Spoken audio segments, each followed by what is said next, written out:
Kevin, what's your last name? What's your name? My name's Kevin Patterson, and I'm a guide on the River Tweed. Like, we're standing here down in the Borders. We're just outside Melrose, which is a famous town. Over the back of us here, we've got the Eildons, one of the most famous landmarks on the Borders. It's 3 hills, and the myth is that Merlin, the magician, split one hill into 3, and it left the 2 hills at the back of us, which you can see. The weather's never good. They always say in the Borders, if the mist's on the Eildons, we never get the good weather. And as you can see today, there's no sunshine. It's a typical Scottish Borders day. Fantastic. Yeah, tell me a bit about Tweed Guide, about what you guys do. Tweed Guides, it's just been set up. It's about in its 3rd year now, like, and we bring people over from all walks of life. We bring them fishing anywhere they want to go. We use the Tweed, we use all the tributaries of the Tweed, and we just want to get people together to have fun and to enjoy fishing together. And about how long does it take a guy to get used to, like these guys here trained a bit last night, but what does it typically take even a novice to start enjoying fly fishing? I reckon to start enjoying fly fishing, as long as you're quite happy just to go out and enjoy the scenery and take in what all happens with it, like, you can enjoy it in a day, 2 days is plenty of time, as long as you enjoy it. Like, it's very important that you just put it totally out of your mind about catching and just enjoy the casting and enjoy the scenery around you. Talk about the kind of fish that they have here. What are they likely to catch here if they come on Tweed Guide? Well, a day like today we'd be looking for a spring salmon, a late running spring salmon. The early salmon will just be starting to come up now, which is called summer salmon. We've got the grills, and there'll be a few sea trout starting to come forward.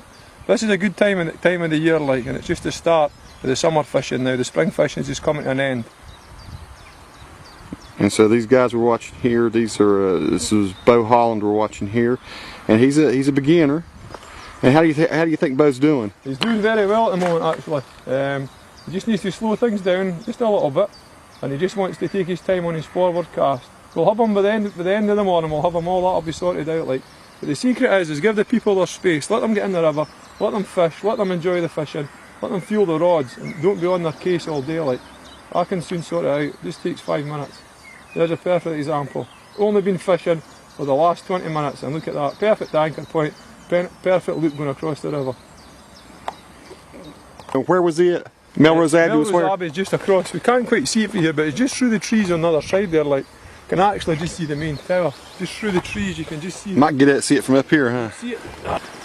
Watch out for the sheep crap. I know. You can see the top of Melrose. See the top of the Abbey there? I'm gonna zoom in. Yeah. See it just. There's like just a bit sticking up. Oh yeah, yeah. That's okay. Melrose Abbey, like. So what's the deal with Melrose Abbey? What's the historical significance? It's, well, one of the big points of that is Robert the Bruce's heart's buried there. Robert the Bruce's heart. Yeah, they brought it back after he died, and they buried his heart in the Abbey, like. And they actually dug it up a few years back and tried to do a DNA test. Really? No. Yeah, to see what was what with it, like. It was all put back in again. But the monks in Melrose are very famous, and the brood, the famous mead that came out of the Melrose Abbey, like, the ground we're standing on at the moment was all owned by the monks. All this flat plain you see in front of you, this was all owned by the monks in Melrose, like, and they farmed this, like. There's actually a wall runs from the bottom of the river there, comes right up here. You can't see it, but it is there. It goes right round that corner and right back up to the Abbey, like, and that was their boundary. Yeah. But it's a very famous and one of the oldest abbeys that there is in Scotland, like. Well, you were talking a while back with Bub up in front about the Romans. Did you say the Romans came through here a lot? Yeah, there's a big Roman area like Newstead, which was one of the biggest and earliest settlements of the Romans. It was just in the village behind us. Again, we can't quite see it for the trees and the stuff that's there, but the Romans settled here, and they had a fort on the top of the hill, just on the top of that hill there, like. And again, there's a lot of people come for this area to look at the Roman fort and all the different stuff, like. So there's still a lot of ruins and stuff around? Yeah, there's a lot of bits and pieces, yeah. It's very, very steeped in history, the Roman history, this area, like. And it was just a small settlement in Newstead, like. It goes back in all the books and all the writing up, you can look back in their history and it's always mentioned Newstead. Newstead. I'll check it out when I get back home. Oh, definitely, guy.